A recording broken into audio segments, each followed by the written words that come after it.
Hello and welcome back. Welcome to the new section of WordPress series. इस सेक्शन में हम पेमेंट गेटवे के बारे में पढ़ने वाले हैं। पेमेंट गेटवे क्या होता है, पेमेंट गेटवे कैसे काम करता है, हम अपने खुद के वेबसाइट पे पेमेंट गेटवे को कैसे ऐड कर सकते हैं और कस्टमर से ऑटोमेटिकली पेमेंट को कैसे एक्सेप्ट कर सकते हैं, इन सब चीज़ों के बारे में जानने वाले हैं। सबसे पहले हम ये जान लेते हैं कि एक्चुअली ये पेमेंट गेटवे होता क्या है एंड पेमेंट गेटवे काम कैसे करता है। मैं आपको एक एग्जांपल समझाता हूँ, उससे बहुत आसानी से आपको समझ में आएगा कि पेमेंट गेटवे क्या होता है और इसका क्यों ज़रूरी है हमारे वेबसाइट के ऊपर में लगाना। अगर पेमेंट गेटवे नहीं लगाएंगे तो कस्टमर को बहुत ज़्यादा प्रॉब्लम हो सकता है एंड आपको भी अपने, जैसे सपोज कीजिए आपने एक कंपनी बनाया, उस कंपनी में डेली के लगभग 1000 से 2000 प्रोडक्ट बिकता है और वो सारा डिजिटल प्रोडक्ट बिक रहा है वहाँ पे।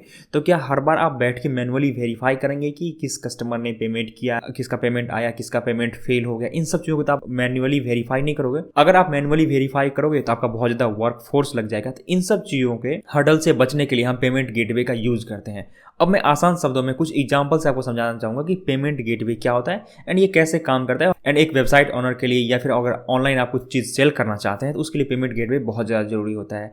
सपोज कीजिए आप इम्प्रक्स के साइट पे आए, इम्प्रक्स के साइट पे आपको कोई कोर्स पसंद आ गया। अभी फाइनली अभी एक ही कोर्स इसके ऊपर में लाइव है। अगर सपोज कि इसमें से आपको कोई कोर्स पसंद आ जाता है, जैसे सपोज ये वर्डप्रेस का कोर्स पसंद आ गया, तो क्या आप इस कोर्स के लिए मेरे जहाँ पे मेरा ऑफिस है वहाँ पे आके पेमेंट तो नहीं करोगे, ये ऑनलाइन ही बाय करोगे एंड इसको एक्सेस कर सकते हैं। इसकी वेबसाइट पे गए, आप लॉगिन किया आपने एंड यहाँ पे क्लिक करके जो भी आपका, सपोज ये कोर्स आपको बाय करने का मन किया, मैं आपने यहाँ पे बाय पे क्लिक कर दिया, आपका ऑटोमेटिकली यहाँ पे नंबर आ जाएगा, आपका ईमेल आ जाएगा और आपका नेम आ जाएगा।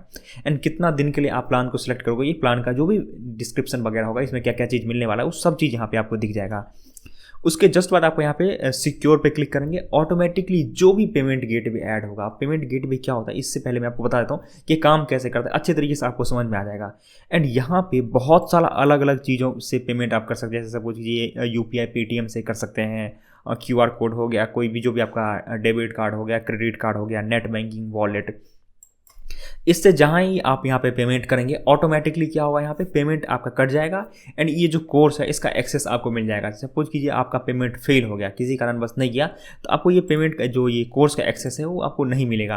तो इस चीज़ को वैलिडेट करता है पेमेंट गेटवे। अगर सपोज कीजिए मुझे अलग अलग मास्टर कार्ड के लिए एक मुझे मशीन रखना पड़ेगा, उसके बाद नेट बैंकिंग से अप्रूव करने के लिए एक मुझे अप्रूवल लेकर रखना पड़ेगा, या फिर अलग अलग वॉलेट के लिए, जैसे सपोज कीजिए मोबीक्विक हो गया, एयरटेल पेमेंट बैंक, ओला, जियो मनी, इन सब के लिए अलग अलग मुझे अप्रूवल लेना पड़ेगा। ये सारा अप्रूवल मुझे को एक ही जगह पे मिल के आ जा रहा है। वीजा कार्ड हो गया, मास्टर कार्ड हो गया, अलग अलग के जो अलग मशीन होता है उन सब का रेंट से सारे रेंट को कलेक्ट करके एक ही जगह पे सारी चीज़ों से मैं पेमेंट एक्सेप्ट कर सकता हूँ। कोई भी अगर कार्ड लेकर के आता है, वो चाहे अमेरिकन एक्सप्रेस का कार्ड हो गया, वीजा कार्ड हो गया, मास्टर कार्ड हो गया, रुपे कार्ड हो गया, सारे कार्ड को मैं एक ही जगह पे मैं एक्सेप्ट कर सकता हूँ। यूपीआई का क्यूआर कोड को मैं एक्सेप्ट कर सकता हूँ, पेटीएम से भी मनी को एक्सेप्ट कर सकता हूँ एंड यहाँ पे ऑटोमेटिकली यूपीआई का ऑप्शन सबसे पहले बन के आ जा रहा है, आप इससे भी पेमेंट कर सकते हैं। ये सारा मुझे झंझट करने की कोई जरूरत नहीं है, कोई मशीन रखने की कोई जरूरत नहीं है, ऑटोमेटिकली सारा मेरे एक ही जगह पे आ गया, यहीं से कोई पेमेंट करेगा एंड यहाँ से पेमेंट करने के बाद क्या होगा, ऑटोमेटिकली पेमेंट को एक्सेप्ट करेगा। अगर पेमेंट रिजेक्ट हुआ तो उसको रिजेक्ट का मैसेज दिखा देगा, अगर पेमेंट कलेक्ट हुआ तो पेमेंट कलेक्ट करने के बाद उसको वो प्रोडक्ट दे देगा।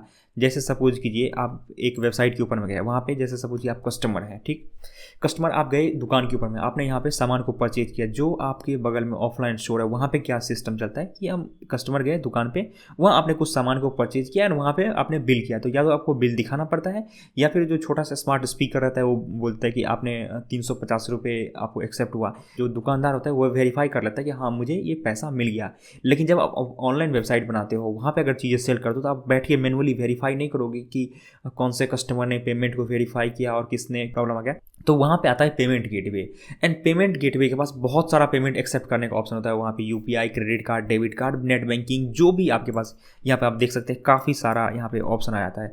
ये सारे के लिए आपको अलग अलग से अप्रूवल नहीं लेना पड़ेगा। यहाँ पे एक रेजर पे का पेमेंट गेटवे लगा हुआ है, यहाँ पे अगर आप देखो सिक्योर बाय रेजर पे, तो मतलब इम्प्रक्स की वेबसाइट पे रेजर पे का पेमेंट गेटवे ऐड किया गया। मतलब कोई भी अगर यूजर इम्प्रक्स की वेबसाइट पे आकर कोई कोर्स को परचेज करता है तो यूजर ने पेमेंट किया, वो क्या करेगा, वो कलेक्ट कर लेगा रेजर पे एंड रेजर पे कलेक्ट करने के बाद हमारे वेबसाइट के ऊपर में एक टोकन को सेंड कर देगा कि इस यूजर ने ये इसका जो पेमेंट है हमने सक्सेसफुली कलेक्ट कर लिया है, इसको इस कोर्स का एक्सेस दे दिया जाए। ये बीच में मीडिएटर का काम करता है, ये ऑटोमेटिकली आपके पेमेंट को फेच करता है। एंड जो भी कुछ परसेंटेज यहाँ पे चार्ज करेगा, डिपेंड करता है कि कौन सा पेमेंट गेटवे आप यूज़ कर रहे हो। सब पेमेंट गेटवे का थोड़ा अलग अलग चार्ज होता है, तो वो पेमेंट गेटवे चार्ज करेगा एंड बीच में ये बैठ के आपके ट्रांजेक्शन को हैंडल करेगा। मतलब 1 लाख कस्टमर अगर आ गया और एक ही सेकेंड में पेमेंट करने लगेगा, तो हर अगर सपोज ये मैं एक मेरे पास 50 एम्प्लॉय, तो क्या 50 एम्प्लॉय 1 लाख कस्टमर को तो हैंडल नहीं कर सकता है। उस सिचुएशन में आपका पेमेंट गेटवे बीच में मीडिएटर की तरह काम करता है एंड जो भी यूज़र पेमेंट करता है उसका पेमेंट को कलेक्ट करता है, उसको वेरीफाई करता है कि हाँ सच में पेमेंट आया है या नहीं आया, उसको वेरीफाई करता है एंड वेरीफाई करने के बाद एक टोकन सेंड कर देता है हमारे वेबसाइट के ऊपर में, जो कि वो बता देता है कि हाँ इस यूज़र ने हमें पेमेंट सेंड कर दिया है। वो आपको वेरीफाई करने की ज़रूरत नहीं है। अब जब पेमेंट आ जाता है आपके पास तो ऑटोमेटिकली ये सब सारी चीज़ें वेबसाइट के ऊपर में ऑटोमेटिकली हो रहा होता है कि हमने पेमेंट किया, ऑटोमेटिकली पेमेंट कलेक्ट हो गया। पेमेंट वेरीफाई होने के बाद एक टोकन सेंड कर दिया जाता है जो भी वेबसाइट का ऑनर होता है उसके साइट के ऊपर में, एंड वो भी ऑटोमेटिकली हो रहा होता है वहाँ पे। एंड उसके बाद जब हम कोई टोकन आ जाता है हमारे पास सक्सेस का टोकन, तो उसको वो प्रोडक्ट दे दिया जाता है। जैसे आपने आया एंड इम्प्रेक्स के साइट के ऊपर में जो भी कोर्स आपने परचेज किया होगा, आपने इम्प्रेक्स के साइट के ऊपर में आकर के पेमेंट किया होगा, विद इन सेकेंड आपको ऑटोमेटिकली इस चीज़ का एक्सेस आपको इनरोल वाले सेक्शन में मिल जाता होगा। तो ये सब चीज़ें ऑटोमेटिकली होता है। अगर सपोज कीजिए मैं यहाँ पे पेमेंट गेटवे नहीं लगाता तो क्या होता, मुझे हर बार मैनुअली वेरीफाई करना पड़ता है, मुझे अपने बैंक में जाकर के ओपन करना पड़ता है उसके स्टेटमेंट को कि अच्छा इस यूज़र ने पेमेंट किया है, अगर नहीं किया होगा तो मुझे उसके रिक्वेस्ट को कैंसिल करना पड़ेगा। तो इन सब चीज़ों को हर्डल से बचने के लिए हम पेमेंट गेटवे का यूज़ करते हैं। एंड कितने टाइप का पेमेंट गेटवे अगर आप सर्च करो गूगल में जाकर के तो बहुत सारा आपको पेमेंट गेटवे मिल जाएगा। रेजर पे, इंस्टामोजो, उसके बाद पे यू मनी, कैश फ्री, बहुत सारा मल्टीपल पेमेंट गेटवे होता है जिसका कि आप अप्लाई करेंगे। कैसे हम अप्लाई करेंगे एंड इस जो भी हम आपको वर्डप्रेस साइट बनाने वाले हैं उसके अंदर में हम कौन से पेमेंट गेटवे को अप्लाई करने वाले हैं, किस तरीके से अप्लाई करेंगे, कैसे हम एक फ्री का UPI QR code base apply करेंगे जिसमें कि हमें ट्रांजेक्शन फ़ी नहीं देना पड़ेगा, इन सब चीज़ों को हम कैसे अप्लाई करने वाले हैं, इसी चीज़ के बारे में इस सेक्शन के अंदर में हम पढ़ने वाले हैं।